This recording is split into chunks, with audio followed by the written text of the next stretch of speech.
Well, everybody, video number 3. Let's see how this one goes. This morning has been pretty crazy. The weather has. Woke up to snow, and I mean, it was heavy, big snow, and then now the sun's came out, everything's gone, and of course the mountain's gorgeous. So I figured I'll be just as crazy as the mountain. I found this coat the other day at the thrift store, bought it, thought it was kind of cool. Figured, fuck it, let's wear it. So, video 3. I've decided video 3 is going to be the video where it's the shit or get off the pot video. If you don't want to know how I got fixed, because I'm going to tell you what it took, and it's fucking seriously crazy. If you don't want to know that, there's no reason to stay around to hear what the fuck was going on in the first place that drove me to figuring this out. So, I'm going to tell you. So, I moved up here in July, and before that I had used CBD in Texas. Moved up here in July, used cannabis, and wow, it made a difference. But not enough for me to have a normal life or to even have a normal day-to-day existence. My body still gave out on me constantly, and I had to use my cane, which I'll bring into the next video and show everybody. My dad got me. That fucking cane's awesome. Thanks, Dad. But I had to use that cane, and couldn't talk, couldn't be around people, couldn't use the hell, even texting. Even texting would cause me to have just a breakdown. You know, I mean, it was seriously bad. So once I regained the ability to hold my neck straight and hold my hands together, interlocked, and my family had gotten me a Kindle, so I was able to finally read for the first time in over a year, and fuck, that really helped. And so I started trying to read about neurological symptoms and going to different websites and trying to understand what was wrong with me, but at the time I still couldn't, because I couldn't type in what I needed to. But there were books that I could read, so I read books on meditation. I read books on Buddhism, things like this that calm the mind. So I said, hell, I'll do that. So I started doing meditation, which gave me a bit of center. You know, it gave me that ability to get myself to a point where I could find a way to channel a stream of thought instead of a broken, fragmented stream of misfires. So that was crucial. But during that time, once I was able to do that and get to where I could actually lock my neck and arms and hands and lock my body up to where I could hold still or control my hands enough to press the buttons. Well, fuck, there's no buttons anymore, so press the little little shit on the keyboard on the imaginary screen. I mean, what the fuck else you gonna call it? So while doing that, I researched extensively into the brain, neurological symptoms, and ways to reconnect neural pathways and neurotransmitters and things like this. And I found I had read and watched a lot of Terence McKenna's work early on, and come to find out that was actually something that would come to play. But this time I found his brother Dennis McKenna, who did a lot of work with him,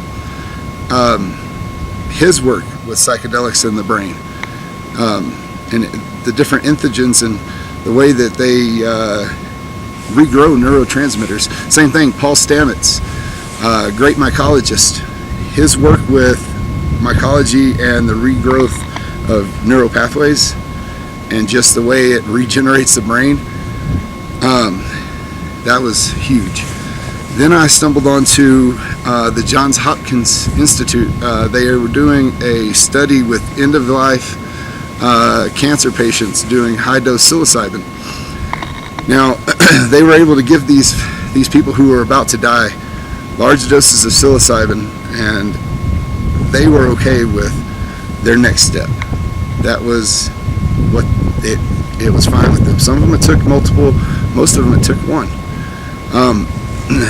And through that, they also had some studies in smaller universities and stuff that were trying to work with psychedelics in the brain, but no one would, really give them time of day. I stumbled onto James Fatimore and his work with microdosing and the way it can take your brain and light up what's not been lit up in a while and get you back to working normal. And it's, that was really impressive work.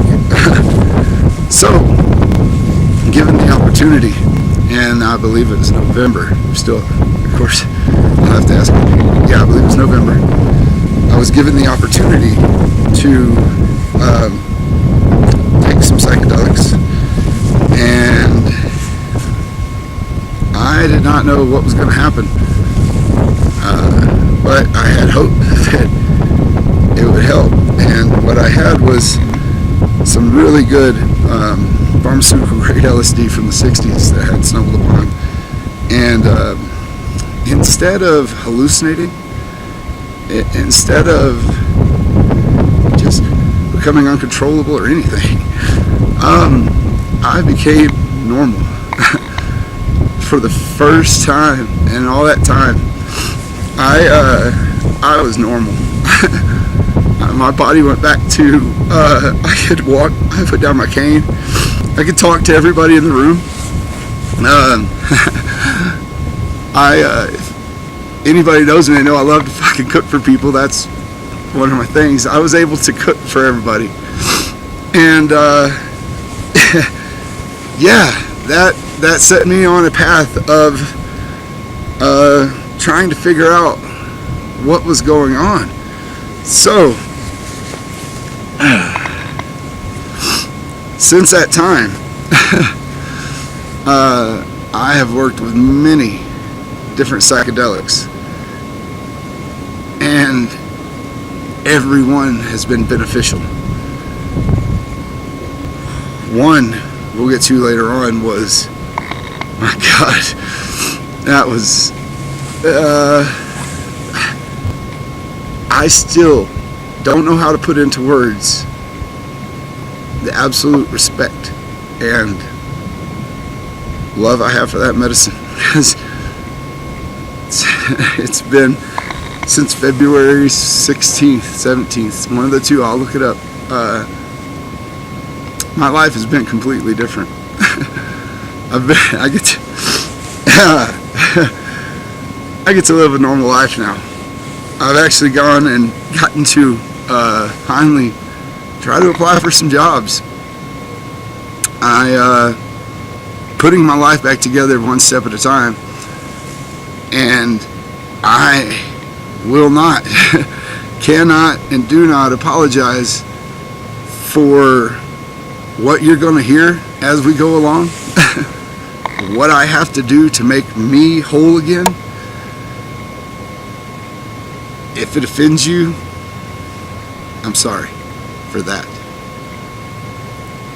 But if you want to come on and see what happened, and let me tell you the fucking stories, I'm fucking not gonna lie to you. I am scared to death, because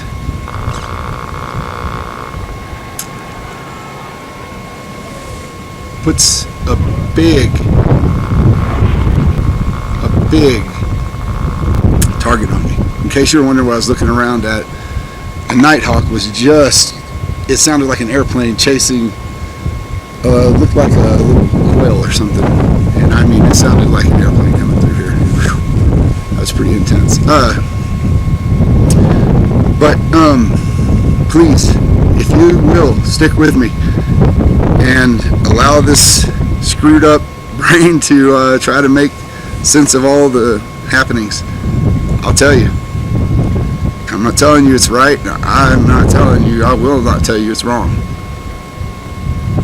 I'm just going to tell you what my experience has been. I'm not out here trying to tell anybody this is what you need to do. Hell no. I'm just telling you that I get to be normal for a reason, and right now that reason, good people, great place to live, and the right medicines, and those are not pharmaceuticals. And if that's the type of story you want, is a pharmaceutical story, you can leave now, because the pharmaceutical story I'm going to tell you is about Band-Aid pharmaceuticals and what they did to me, and where I'm still at now, a month and a half, almost 2 months out of being off of these pharmaceuticals, and my body and brain are still going through fucking traumatic hell. They were supposed to be Band-Aids. They were not Band-Aids. No, they're not Band-Aids. They are dangerous, disgusting, horrible fucking drugs that will make your body die. So, that being said, you know my stance, because I'm fucking standing. If you want to follow along, I love you. If you don't want to follow along, fuck it, I still love you. I'm not going to be angry. It's cool. That's your prerogative. But I want to tell you the story, and I hope you want to come along. I love y'all.